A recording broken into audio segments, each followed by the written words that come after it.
ॐ सोमनाथाय नमः। ॐ मल्लिकार्जुनाय नमः। ॐ महाकालेश्वराय नमः। ॐ ओंकारेश्वराय नमः। ॐ वैद्यनाथाय नमः। ॐ भीमशंकराय नमः।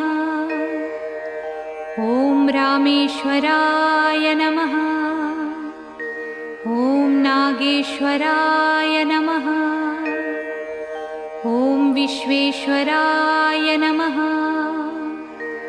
ॐ त्र्यंबकेश्वराय नमः। ॐ केदारेश्वराय नमः। ॐ भुस्मेश्वराय नमः।